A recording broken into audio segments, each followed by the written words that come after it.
पार हो जाता। खलील भाई कुछ इलाज भी बता रहे हैं। सल्लल्लाहु अलैहि हबीब सल्लल्लाहु अलैहि वसल्लम कॉल थी कि पेट छोटा करने के हवाले से, तो इसमें वेट ज़्यादा होगा, पेट बढ़ा हुआ होगा, तो इसके लिए सबसे पहले तो ये है कि वॉक की जाए, चलना यानी कि चलना फिरना इख्तियार किया जाए। अगर नहीं है चलते हैं तो एक घंटा पौना घंटा जो है वो चला जाए रोज़। और इसके अलावा जो है वो खाने पीने की एहतियात की जाए। 3 टाइम खाना खाते हैं तो 2 टाइम कर लीजिए। और इसी तरह से शहद जो है अगर असली आपको मिल जाए और 1 चम्मच शहद नीम गर्म पानी में डालकर रोज़ाना इस्तेमाल कर लिया जाए खाली पेट, तो ये भी इसमें मुफीद होता है। अगर आप कोई घरेलू नुस्खा अपनाना चाहें तो लाख दाना एक ये छोटे छोटे पत्थर से होते हैं, इसको कहा जाता है लाख दाना। तो ये आप ले लें 100 ग्राम, काला ज़ीरा 100 ग्राम, और नंबर 3 कलौंजी 100 ग्राम। ये तीनों चीज़ों को आप 100 ग्राम लेकर पीस लीजिए और सुबह शाम 1 चम्मच इसका नीम गर्म पानी से इस्तेमाल कीजिए। और दीगर चीज़ों से जैसे मिठाइयाँ हैं, दीगर मीठे होते हैं, इसी तरह बेकरी आइटम, मैदे से बनी चीज़ें, इनसे और फास्ट फूड तली हुई चीज़ों से परहेज़ करेंगे और इसके साथ अमल ये जो अर्ज़ किया है घरेलू इलाज, तो इंशाअल्लाह वेट जो है बातदरीज आहिस्ता आहिस्ता कम हो जाएगा। सर के बाल सफ़ेद होने के हवाले से और नज़ले वग़ैरह की शिकायत की, और एक कॉल और भी थी कि ज़ुकाम रहता है काफ़ी अरसे से, तो इन दोनों के लिए अर्ज़ है कि आमले का मुरब्बा आप ले लीजिए, 1 पीस सुबह खाएं, 1 पीस शाम को इस्तेमाल करें, और साथ में हड़ का मुरब्बा भी ले लें, वो सोते वक्त 2 पीस उसके खा लीजिए।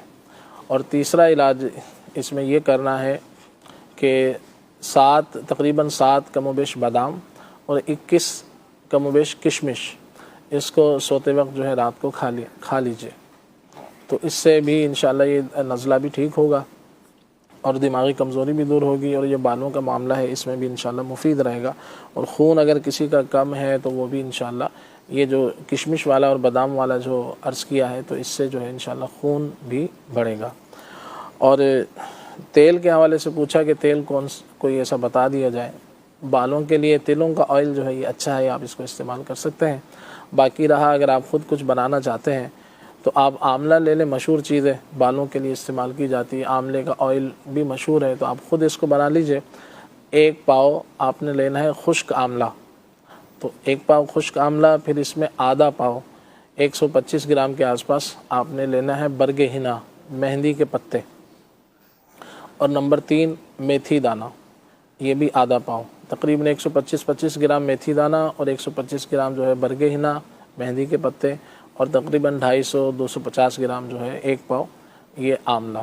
तो इसको आपने करना ये है कि 2 किलो पानी के अंदर इसको डाल के पहले इसको धो लें, इसकी मिट्टी वगैरह निकल जाए, फिर इसको 2 लीटर पानी में इसको आप डालकर इसको पकने दें।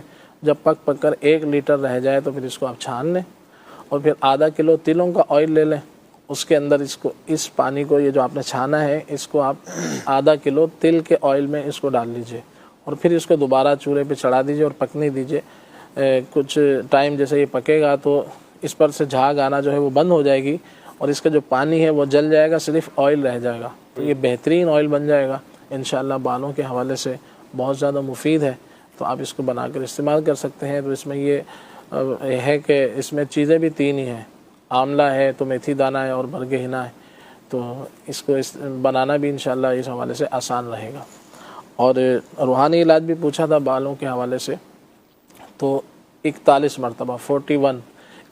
मरतबा सूरतुल लैल आपने पढ़नी है। जब भी पढ़ेंगे बिस्मिल्लाहिर्रहमानिर्रहीम साथ में पढ़नी है और बावुज़ू पढ़ना है।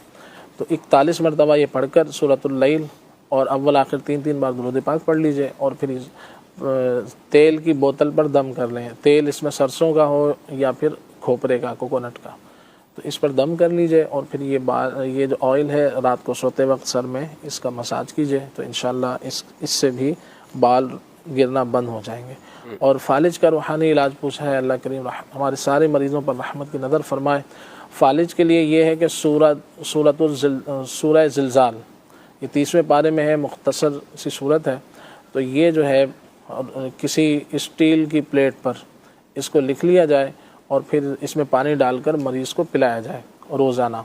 और फिर इसी तरह से एक स्टील की प्लेट पर यही सूरह ज़िलज़ाल जो है ये लिख कर रख लीजिए, और मरीज़ जो है वक्तन फ़वक्तन इस प्लेट में जो ये सूरह मुबारक लिखी होगी इसकी ज़ियारत करता रहे, इसको देखता रहे, आस-पास कहीं रख दी जाए और अदब की जगह पर।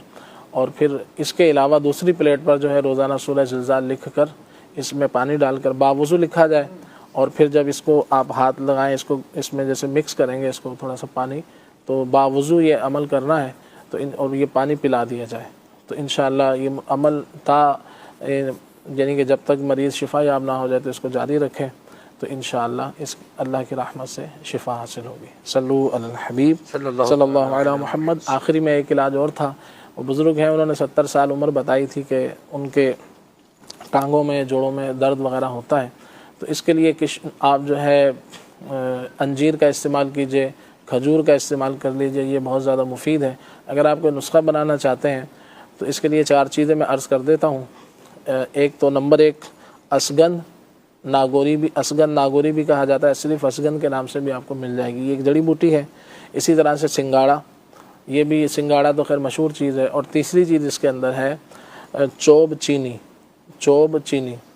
तो नंबर 1 असगन नागोरी, नंबर 2 सिंगाड़ा, नंबर 3 चोब चीनी। अब अगर शुगर वगैरह नहीं है तो इसमें मिश्री भी मिला लीजिए, चौथी चीज़।